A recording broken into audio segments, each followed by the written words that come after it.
Yep. So for the AP hip, you're just going to collimate so you only see half the pelvis. You're going to be in the same centering point, which is in line with the pubis symphysis. Also, I do need to let you guys know the ARRT in your book will say that you can palpate the pubic bone. No. Do not do that. But is it a landmark that you can palpate? Technically, well, yeah. Yes. You can feel it from the outside. That doesn't mean it's appropriate to do. Exactly. Thank you.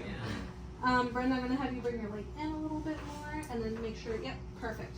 Toes pointed up. I know, it's kind of a weird question. Oh. So this is going to be our AP hip. If it's post-surgery, then you're going to probably need to open it top to bottom a little longer than normal so that you can see the entire prosthesis. Okay. And then for the frog leg, I'm going to have Brenda move first before you do that. Brenda, I'm going to have you move away from me. Perfect. I'm having Brenda move away from me because this metal part of the table could potentially get in the way of the anatomy, or the AAC might pick it up and then completely burn out your patient's image. Okay? So I'm going to have you bend your right knee. Yep. And see, most patients are able to bend a lot easier when it's just one leg. Do you mind moving your hand that way?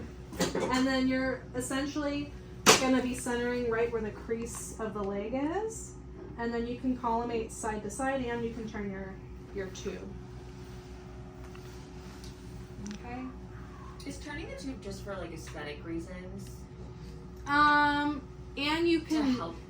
It's not just that, it's also because then you maximize the anatomy you see without exposing a bunch of air. Okay. So see, if I do it this way, there's all this excess air that I'm exposing, whereas if I turn the tube, I can control it a lot better, and now I'm just focused on the anatomy. Right. Yeah, they were always saying, why do you turn the... Thank you, Crystal. They're like, why do you turn the tube? Because you know the IR doesn't turn with it, and I'm like, whoa. Well, if you collimate to the anatomy, Yeah. then you're fine.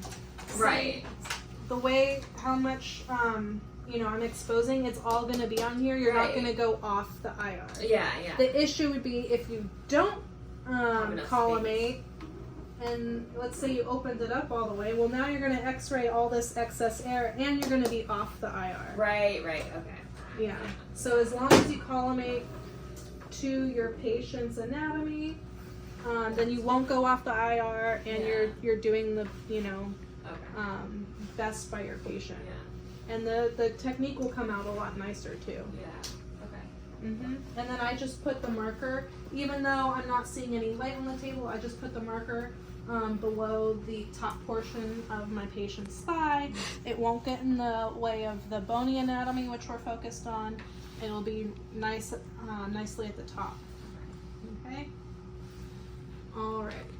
So this is also a modified cleaves, just so you guys know.